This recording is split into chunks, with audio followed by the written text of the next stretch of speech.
بار بار کرو، یہی ہر پریشانی کا حل ہے۔ ایک طریقہ یہ بھی ہے کہ سچی پکی توبہ کریں، اور چاہیں تو اچھی طرح وضو کریں، اور چاہیں تو اچھی طرح غسل کریں تو بہت اچھا ہے، اور نیت غسل توبہ کی کریں، یعنی یہ نیت ہو کہ میں یہ غسل کر رہا ہوں توبہ کی نیت سے۔ پھر 2 رکعت نفل توبہ کی نیت سے پڑھیں، اور پہلی رکعت میں سورہ فاتحہ کے بعد سورہ کافرون پڑھیں، دوسری رکعت میں سورہ فاتحہ کے بعد سورہ اخلاص قل هو اللہ احد پڑھیں۔ سلام پھیرنے کے بعد درود و سلام پڑھیں، جتنا آپ کا دل چاہے اللہ کی حمد و ثنا کریں، مثلا الحمدللہ رب العالمین یہ 12 مرتبہ پڑھ لیجئے، درود پاک 12 مرتبہ پڑھ لیجئے، اور پھر دعا کیجئے، سچی پکی توبہ کریں، اور یہ عزم کر لیں کہ اب میں گناہوں سے بالکل پاک ہوتا ہوں، اب میں کبھی گناہ نہیں کروں گا۔ مفسرین، محدثین اور علماء نے اپنے اپنے مقام پر لکھا کہ جو ایسا کرے گا اس موقع پر وہ جو دعا مانگے گا اللہ تعالیٰ اس کی دعا قبول فرمائے گا۔ ایک بزرگ تھے، ان کے پاس کوئی آیا، اس نے کہا کہ ہمارے علاقوں میں بارشیں نہیں ہیں، تو فرمایا استغفار کرو، کثرت سے استغفار کرو۔ دوسرا آیا، کہا کہ میرے یہاں اولاد نہیں ہے، بے اولاد ہوں، تو فرمایا کثرت سے استغفار کرو۔ تیسرا شخص آیا، اس نے کہا کہ میں بے روزگار ہوں، مالی پرابلم ہے، پریشانیاں ہیں، فرمایا کثرت سے استغفار کرو۔ کسی نے کہا کہ ہماری کھیتی اور باغات ان میں نقصان ہو جاتا ہے، فرمایا کثرت سے استغفار کرو۔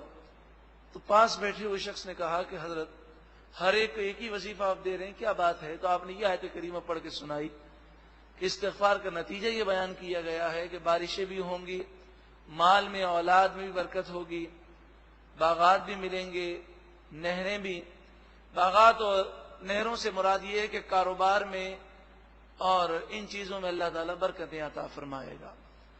حضرت امام حسن رضی اللہ تعالی عنہ نے حضرت امیر معاویہ رضی اللہ تعالی عنہ کے غلام کو، جس کے یہاں اولاد نہیں تھی، آپ نے فرمایا کہ تو کثرت سے استغفار کیا کر، تو اس نے 700 مرتبہ دن میں استغفار کو پڑھا، اللہ تعالیٰ نے اسے 10 بیٹے عطا فرمائے۔ وَيَجْعَلْ لَكُمْ جَنَّاتٍ، اور تمہارے لیے باغات پیدا کرے گا، وَيَجْعَلْ لَكُمْ أَنْهَارًا، اور تمہارے لیے نہریں پیدا کرے گا۔ مَا لَكُمْ لَا تَرْجُونَ لِلَّهِ وَقَارًا، تمہیں کیا ہو گیا کہ تم اللہ کی بارگاہ سے عزت حاصل کرنے کی امید ہی نہیں رکھتے؟ دنیا والوں سے عزت کے حصول کے لیے مارے مارے پھرتے ہو، جو حقیقی عزت دینے والا ہے اس کی بارگاہ میں جھکتے نہیں۔ وَقَدْ خَلَقَكُمْ، اور بے شک اللہ تعالیٰ نے تمہیں پیدا کیا، أَطْوَارًا، اور طرح طرح سے بنایا، مختلف زبانیں ہیں، مختلف قبائل ہیں، مختلف شکلیں ہیں، مختلف رنگ ہیں۔ أَلَمْ تَرَوْا، کیا تم نے نہ دیکھا، کیف خلق اللہ سبع سماوات طباقا، اللہ تعالیٰ نے کیسے 7 آسمان ایک کے اوپر دوسرا بنایا۔ وجعل القمر فیہن نورا، اور اللہ تعالیٰ نے چاند کو بنایا جس چاند میں نور کو رکھا۔ وجعل الشمس سراجا، اور سورج کو بنایا ایک روشن چراغ بنایا۔ واللہ انبتکم من الارض نباتا، اور اللہ تعالی نے تمہیں مٹی سے پیدا کیا، جیسے نباتات پودے مٹی سے پیدا ہوتے ہیں۔ ثم یعیدکم فیہا، پھر اللہ تعالیٰ تمہیں مٹی میں دوبارہ لوٹا دے گا۔ وَيُخْرِجُكُمْ إِخْرَاجًا، اور اللہ تعالیٰ تمہیں پھر مٹی سے خوب پیدا کر کے نکالے گا۔ وَاللَّهُ جَعَلَ لَكُمُ الْأَرْضَ بِسَاطًا، اور اللہ نے تمہارے لیے زمین کو بچھونا بنایا۔ لِتَسْلُكُوا مِنْهَا سُبُلًا فِجَاجًا، تاکہ تم زمین میں کشادہ راستوں میں چلو، زمین تمہارے چلنے کے لیے آسان بنائیں، تم اس پر قائم رہ سکتے ہو، جگہ جگہ راستے بنائے، اور تمہارے لیے ساری نعمتیں ہیں، سب کچھ تمہارے لیے پیدا کیا اور تمہیں اللہ کی عبادت کے لیے پیدا کیا، تمہیں اس دنیا کی خدمت کے لیے پیدا نہیں کیا بلکہ دنیا کو تمہاری خدمت کے لیے پیدا کیا، اور تمہیں رب کی معرفت کے لیے پیدا کیا، مگر تم اپنا کام چھوڑ کر دنیا کو بنانے میں لگے ہو۔ اے اللہ، تو ہمیں ہدایت عطا فرما، دنیا کی محبت، الفت اور گناہوں کی عادتیں ہم سے دور کر دے۔ قال نوح ربی، حضرت نوح علیہ السلام نے عرض کی، اے میرے رب، انہم عصونی، بے شک ان لوگوں نے میرا کہنا نہ مانا، میری نافرمانی کی، واتبعوا من لم یزدہ مالہ وولدہ الا خسارا، اور ان لوگوں نے ان سرداروں کی پیروی کی کہ جنہوں نے ان کے مال اور ان کی اولاد میں نقصان کیا، یعنی اکثر سردار، چودھری، نواب، بادشاہ، حکمراں یہ اپنا پیٹ بھرنے کی کوشش کرتے ہیں، لوگ پھر بھی انہی کے پیچھے چلتے ہیں، یہ لوگوں کے خادم نہیں ہوتے بلکہ لوگوں کو اپنا خادم بناتے ہیں۔ اگر فیکٹری کا مالک ہے تو فیکٹری چلا رہا ہے تو ملازم کی وہ خدمت نہیں کر رہا بلکہ ملازم اس کی خدمت کر رہا ہے۔ ایک ملازم، ایک نوکر دن رات محنت کرتا ہے، اس کو تو وہی مخصوص تنخواہ ملتی ہے، ساری ترقیاں تو سیٹ کے لیے ہیں۔ تو اسی طرح جتنے سردار ہیں، مالدار ہیں، غریب عوام نہ جانے ان کے پیچھے کیوں بھاگتی ہے۔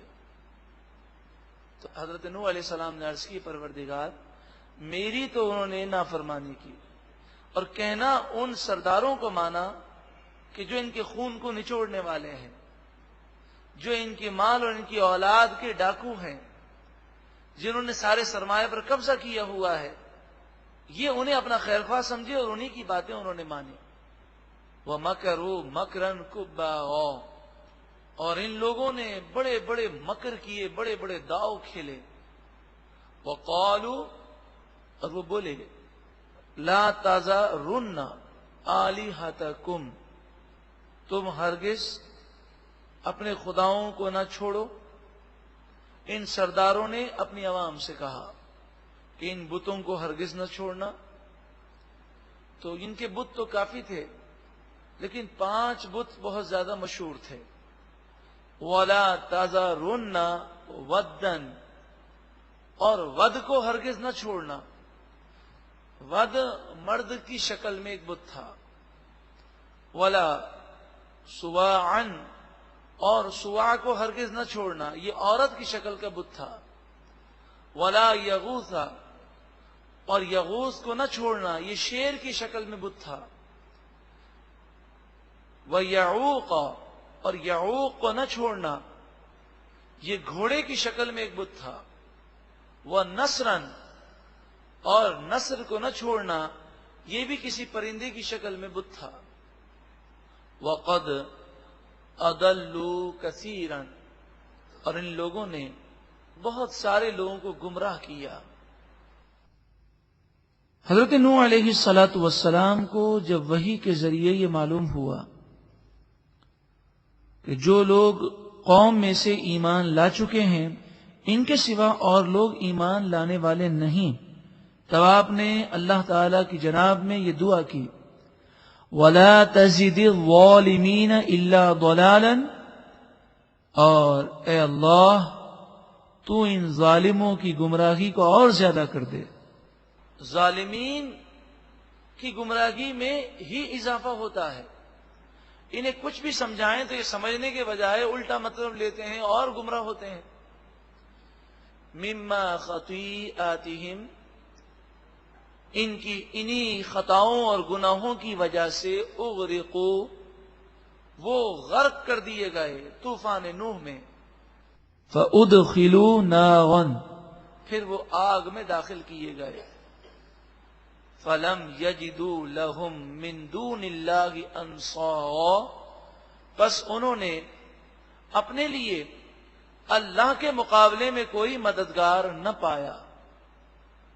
وقال نوح، حضرت نوح علیہ السلام نے عرض کی، ربی، اے پروردگار، ایسا عذاب بھیج، لا تذر علی الارض من الکافرین دیارا، کہ زمین پر کوئی کافر باقی نہ رہے، کوئی کافر زمین پر بسنے والا باقی نہ چھوڑ، سب کو ہلاک کر دے۔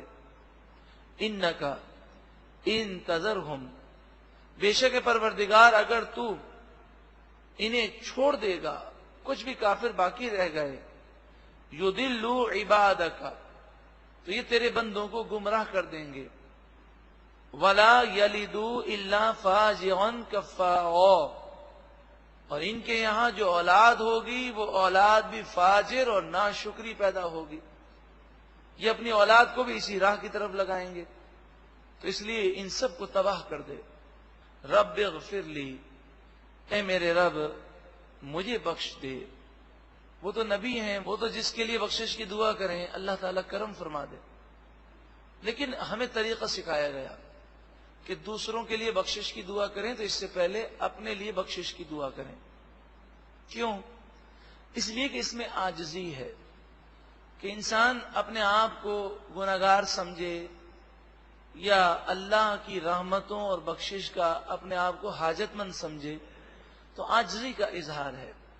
رب اغفر لی، اے میرے رب مجھے بخش دے، ولی والدیہ، اور میرے والدین کو بخش دے، وَلِمَنْ دَخَلَ بَيْتِيَ مُؤْمِنًا، اور جو میرے گھر میں مومن ہو کر داخل ہوا، یعنی جو میرے ساتھ 72 یا 80 افراد مومن ہیں انہیں بخش دے، وَلِلْمُؤْمِنِينَ وَالْمُؤْمِنَاتِ، اور قیامت تک آنے والے ہر مومن مرد اور مومن عورت کو بخش دے، وَلَا تَزِدِ الظَّالِمِينَ إِلَّا تَبَاغًا، ظالموں اور گناہ گاروں کے لیے تباہی کو اور زیادہ کر دے، انہیں تباہ کر دے۔